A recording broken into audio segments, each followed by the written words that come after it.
সকালে উঠে কেউ আর বলবে না আমাকে হোটেল থেকে ডাল ভাজি এনে দাও। হোটেলে ডাল ভাজি অনেক মজা লাগে। আমার এই রেসিপিটা ফলো করলে একদম পারফেক্ট করে ডাল ভাজি বানাতে পারবে। বিসমিল্লাহির রহমানির রহিম। আসসালামু আলাইকুম। সবাই কেমন আছেন? আশা করছি সবাই ভালো আছেন। দেশ ও বিদেশ থেকে যেখান থেকে আমার ভিডিওটা দেখছেন সবাইকে অনেক অনেক ধন্যবাদ। আমি ডাল ভাজি করার জন্য আমি একটা পেঁপে, দুটা গাজর, দুটা আলু সুন্দর করে কেটে নিয়েছি। সাথে অ্যাঙ্গরের ডাল 1 ঘন্টা ভিজিয়ে রেখে ধুয়ে পরিষ্কার করে নিয়েছি। তারপরে একটা পাতিলে পরিমাণ মতো তেল দিয়ে দিচ্ছি। সেখানে দুটা তেজপাতা আমি টুকরো করে দিয়েছি, 4 টুকরো এলাচ দিয়েছি, 2টা বড় দিয়েছি। যেহেতু আমার ছোটো এলাচ নাই এখন, তাই আমি বড় এলাচ ইউজ করেছি। তারপরে কাঁচামরিচ পেঁয়াজ দিয়েছি, তার মধ্যে দিয়ে দিলাম পাঁচফোড়ন। আসলে পাঁচফোড়নটা প্রথমে দিতে হতো, আমি ভুলে গিয়েছিলাম। আপনাদেরকে প্রথমে দিয়ে নেবেন পাঁচফোড়নটা। তারপরে ভালো করে ভেজে সুন্দর করে লাল লাল করে এখন এসে অ্যাড করব রসুন বাটা, আদা বাটা। আসলে একটু বেশি করে করেছি কারণ আমার একটু সবজিটা কাটার সময় বেশি হয়ে গেছে তার জন্য। তারপরে দিয়ে দিলাম 1.5 চামচ লবণ, আর হাফ চামচের 1 চামচ দিয়ে দিচ্ছি ধনিয়া গুঁড়া। তারপর দিয়ে দিচ্ছি হলুদের গুঁড়া 1 চামচ, আর একটু বেশি করে, কারণ যাতে একটু কালারটা ভালো আসে।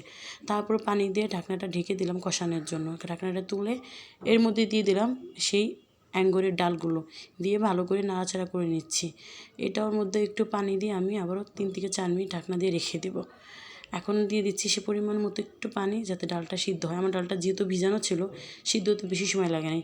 ঢাকনা তুলে আবারও দিয়ে দিচ্ছি সেই সবজিগুলো। আমার সবজিগুলো দেখতে কিন্তু খুবই সুন্দর লাগছে, মাশাআল্লাহ। যাই হোক, এখন সবগুলো একসাথে করে নাড়াচাড়া করে নেব, ভালো করে চারপাশটা মিক্স করে নেব। তারপর এটা আবার একটু কষানোর জন্য পানি দিয়ে আমি এটাকে 5 মিনিটের জন্য ঢেকে রেখে দেবো। মাঝে মাঝে কিন্তু ঢাকনা তুলে একটু নাড়াচাড়া করে দেবেন, না হলে পুড়ে যাওয়ার সম্ভাবনা থাকে। এখন ঢাকনা দিয়ে ঢেকে দিলাম। এই দেখেন কষানো হয়ে গেছে। এখন আমি দিয়ে দিচ্ছি ঝোলের জন্য পানি। বেশি ঝোল আমি দিব না, সব সবজিরই সিদ্ধ হয়ে গেছে। বিশ্বাস করেন, এই ডালটা যদি একবার খান আপনারা কখনোই যাবেন না হোটেলে ডাল ভাজি ডাল কেনার জন্য। আমি কিন্তু আমার এই পেজটা বা আমার রান্নাটা সবাই কিন্তু ফলো করবেন অবশ্যই, তাহলেই বুঝতে পারবেন। যাই হোক, আমি আরেকটা কড়াইয়ের মধ্যে তেল দিয়ে তেলটা গরম করে সেখানে আরেকটু পাঁচফোড়ন দিয়ে দিলাম। পাঁচফোড়নটা ভালো করে পোড়া হয়ে গেলে আমি এটা আমার সেই তরকারির মধ্যে, ডাল ভাজির মধ্যে দিয়ে দিলাম। দিয়ে ভালো করে নাড়াচাড়া করে নিয়ে নিলাম। হয়ে গেল আমার হোটেলের স্টাইলে ডাল ভাজি। অবশ্যই কিন্তু কমেন্ট করে জানাবেন আমার ডাল ভাজিটা কেমন হয়েছে। এই দেখেন আমার ডাল ভাজিটা হয়ে গেছে, পুরো পারফেক্ট করেছি। একবার শুধু এইভাবে ট্রাই করেন, আর কখনো হোটেলের ডাল ভাজি খেতে চাবেন না।